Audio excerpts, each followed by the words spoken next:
I grew up making things with both sets of my grandmothers and my mum. And now as a mum myself, I have shared the joys with my little girl. I'm also a book reader, and one of my favourite books is Anne of Green Gables, and there's a fantastic quote about baking in Anne of Green Gables that I'm going to share with you, and then I'm going to share a recipe. Great ladies of old believed the culinary arts fed the soul. So on that basis, let's get started. So today, pick your favourite pinny.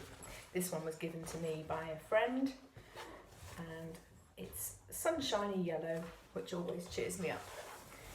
Make sure you've washed your hands and gather all your stuff that you will need.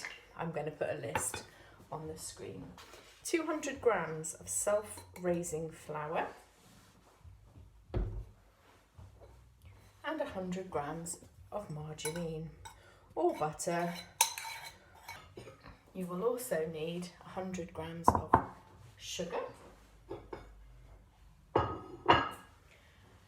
and 200 grams of mixed fruit, which I've had to make a little bit of a hybrid because it turns out I've only got not quite enough, so I've had to mix in something else, and a teaspoon of baking powder. So put the flour and the baking powder and the margarine in first, and then we're just going to turn it into breadcrumbs in the usual way. And then you add everything else in once that's breadcrumbed. So we're just going to do that quick by dipping. This is Cornish heavy cake, and that's something I used to make with my grandma. It also doesn't need any eggs, which is something quite useful for baking because you don't necessarily have eggs in, but you probably have flour and sugar and margarine. You could always make this plain, it doesn't need the fruit in it necessarily.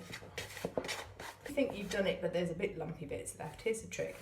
Shake your bowl just slightly and all the lumps come to the surface. We'll put the sugar in and the fruit.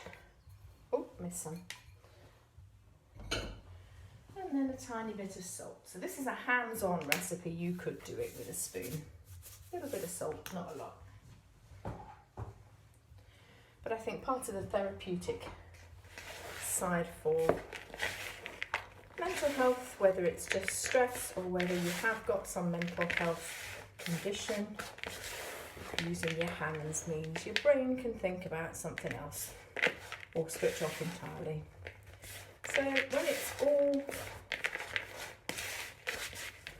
lumpy and mixed in, like that, can't really see because the sun's coming in,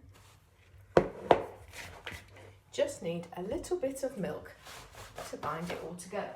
So how much you put in is a little bit of an art form. And I'm not going to tell you what the actual answer is, you'll have to work that bit out for yourself, because I'm just sloshing a bit in and mixing it up.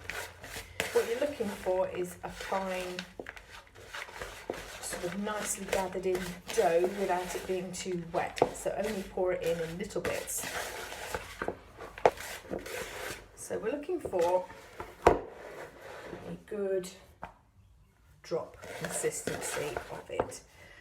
And I am brushing my baking sheet with some oil. Doesn't matter what oil, whatever you've got in. And a good size palmful will do. Just a gentle roll and a splodge. You can make them whatever size you like. You can make one big one or lots of little ones. These are going to grow quite a lot in the oven. So we're going to put 4 on this baking sheet. Right, onto the oven, and then the beauty shot after. See you in a bit. And then the best bit for your mental health, but possibly not your waistline, is a cup of tea or coffee and some proof that you actually made it. Enjoy, everybody. Bye.